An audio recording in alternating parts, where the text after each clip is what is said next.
Halo rekan-rekan operator sekolah, selamat datang di panduan kita kali ini. Kita tahu banget, berurusan sama sistem administratif sekolah itu kadang rasanya kayak lagi muter-muter di labirin kan, bikin pusing. Tapi tarik napas dulu. Hari ini kita bakal bedah tuntas cara menaklukkan proses unggah surat pernyataan tanggung jawab mutlak atau SPTJM untuk sistem e-ijazah. Kita bakal ubah kebingungan itu jadi kepastian. Jadi, siapkan catatan Anda, karena panduan ini bakal nuntun Anda selangkah demi selangkah. Dari persiapan di awal banget, sampai akhirnya kita dapat tanda centang hijau yang bikin lega itu. Oke, ini dia peta jalan kita hari ini. Pertama, persiapan data dan nomor SK. Kedua, memilah data valid. Ketiga, pembuatan SPTJM di sistem. Terus keempat, urusan cetak, tanda tangan, dan pindai. Kelima, proses unggahnya itu sendiri. Dan terakhir, koordinasi dengan dinas, kita akan bahas dengan cepat dan jelas. Kita mulai dari langkah pertama nih, persiapan data dan nomor SK.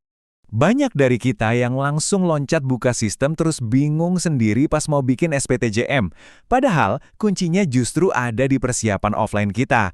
Rahasia terbesarnya gini, di sistem e-ijazah itu, waktu bikin SPTJM, nggak ada satupun data yang kita ketik manual. Semuanya itu tinggal pilih dari menu drop-down. Jadi kalau 3 hal dasar ini belum disiapin, yaitu ngisi data kepala sekolah, nentuin gelarnya, sama masukin nomor SK kelulusan, ya sistemnya nggak bakal bisa jalan. Selesaikan dulu fondasi ini, baru deh kita aman. Oke, lanjut ke bagian kedua, memilah data siswa yang valid. Setelah fondasi tadi beres, sekarang kita masuk ke fase memilah data. Nah, ini biasanya yang bikin operator stres. Gimana kalau datanya belum lengkap? Tenang, kita bagi dua aja. Di satu sisi ada siswa yang datanya udah valid.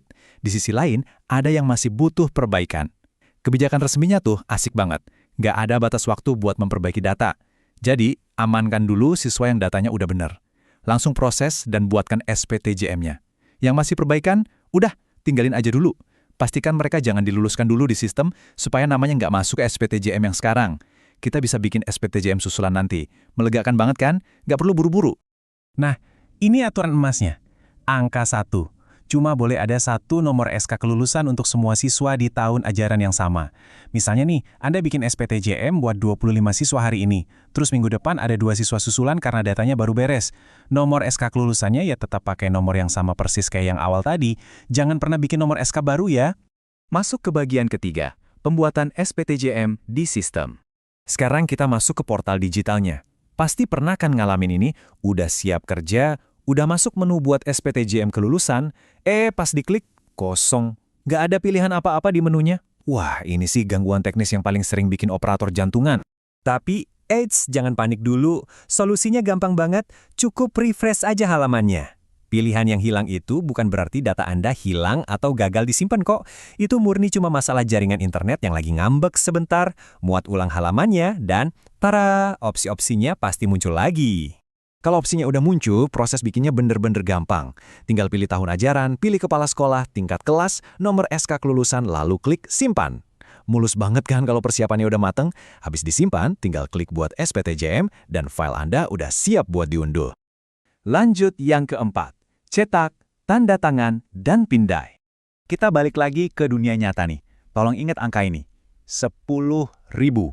Setelah dokumen SPTJM Anda cetak, wajib banget ditempel materai fisik Rp10.000 yang asli. Kenapa? Karena ini dokumen legal Bapak Ibu. Kalau nggak ada materainya, sebelum ditandatangani dan distempel basah sama kepala sekolah, dokumennya nggak bakal dianggap sah. Jadi urutan pastinya gini ya, unduh filenya, cetak di kertas, tempel materai lalu minta tanda tangan dan stempel basah, pindai atau scan, ganti nama filenya, terus baru diunggah. Nah, saya mau kasih garis bawah tebal di bagian pemindaan. Tolong banget gunakan alat scanner khusus. Jangan cuma asal jepret pakai kamera HP. Dokumen ini harus benar-benar jelas dan gampang dibaca sama tim verifikator di pusat nanti. Bagian kelima nih, proses unggah SPTJM e-ijazah. Ini dia klimaksnya, masukin lagi dokumen fisik tadi ke sistem digital. Sebelum ngeklik tombol unggah, perhatiin tips pro ini ya. Ganti nama file hasil scan Anda biar jelas. Contohnya SPTJM_SMK_Tambina. Kenapa sih repot-repot ganti nama? Percaya deh, ngasih nama file yang spesifik gini bakal hemat waktu Anda banget dan ngehindarin bencana salah upload dokumen pas lagi buru-buru atau capek. Jadikan ini kebiasaan. Nah, sebelum benar-benar diunggah, ini langkah verifikasi yang super krusial. pastikan nomor SPTJM di kertas yang lagi Anda pegang itu harus sama persis dengan nomor yang ada di sistem e-ijazah. Cek silang sekali lagi. Kalau angkanya udah fix sama, silakan unggah. Kalau sukses, sistem bakal ngasih Anda centang hijau yang paling ditunggu-tunggu itu. Kadang, habis diunggah, data siswa malah masuk ke tab residu DNT. Wah, salah upload kah? Nggak usah panik. DNT residu itu ibaratnya cuma ruang tunggu aja. Data siswa yang sukses diunggah emang bakal nongkrong di situ dulu dengan aman, nunggu sampai Dinas Pendidikan setempat ngasih approval atau persetujuan resmi buat SPTJM tersebut. Jadi itu wajar banget ya. Terakhir, bagian ke-6, koordinasi dan kesimpulan. Sebagai penutup dari semua rentetan admin ini, pegang terus aturan ini. Selalu berkoordinasi dengan Dinas Pendidikan setempat terkait kebijakan terbaru. Meskipun panduan yang kita bahas ini adalah SOP standar yang solid, kadang-kadang tiap daerah punya kebijakan atau instruksi yang beda-beda tipis. Jadi, tetap rajin-rajin komunikasi sama orang dinas supaya nggak ada instruksi khusus yang terlewat.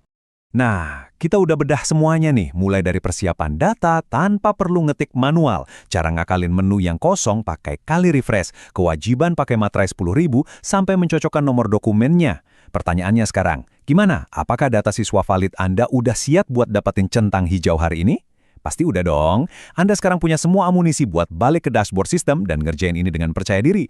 Sukses selalu buat pengerjaannya, dan sampai jumpa di panduan kita berikutnya.